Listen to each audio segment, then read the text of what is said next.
Hello everyone, আজকে বৃহস্পতিবার আর সকালবেলা থেকে বৃষ্টি পড়ছে দেখো।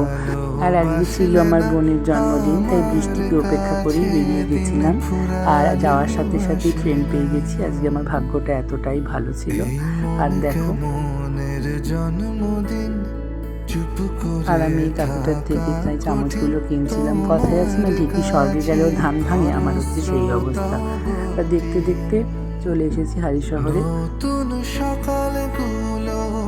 এই যে পুজোর প্যান্ডেলটা দেখছো, এটা হচ্ছে আমার মামার বাড়ি পাড়ার দুর্গা পুজো। আর যেই বোনের জন্মদিনের কথা বলছিলাম, আর সেই বোনটি মনে হয় মোট প্রচণ্ডই খারাপ, যে আজকে উনি সকালবেলা বসে রয়েছে। আমি প্রথমে ওনাকে একটা বেলুন দিলাম। দুপুরের মেনুতে ছিল ভাত, 5 রকম ভাজা, ডাল, তরকারি, মাছ, চাটনি, বিরিয়ানি, পায়েস। আর দেখো খাওয়া দাওয়া। আর ও এখানে খেতে বসে প্রথমেই দইতে হাত দিয়ে দিচ্ছিল। যাকে অনেক ছবি তোলা, অনেক ভিডিও করার পর আমি এখানে একটু ধান দুব্বা দিয়ে ওকে আশীর্বাদ করে দিচ্ছিলাম।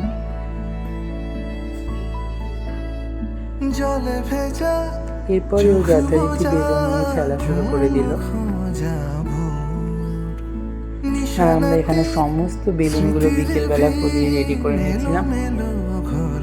আর এই হচ্ছে ডেকোরেশনের পরে ফাইনাল লুক। দেখো তোমরা কেমন লাগছে কমেন্টে জানিও।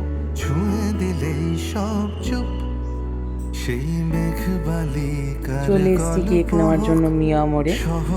আর দেখো এখানে কিন্তু খুব সুন্দর সুন্দর কেক রয়েছে, যাকে আমরা যে কেকটা নিয়েছিলাম তার মধ্যে এখন নাম লিখে এখন নিয়ে যাচ্ছি বাড়ি। কেকটাকে আনবক্সিং করার পরে কাল বৈশাখীর মতো মুখ চোরা সব ভিজে যাক। দেখো কাণ্ড, কেক কাটার আগে গোটা কেকটাকে খেতে চলে গেছে।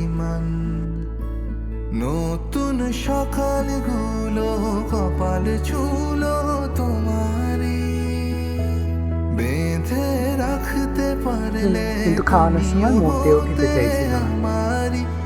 চলো বাই, দেখা হবে আরো একটি ব্লগ।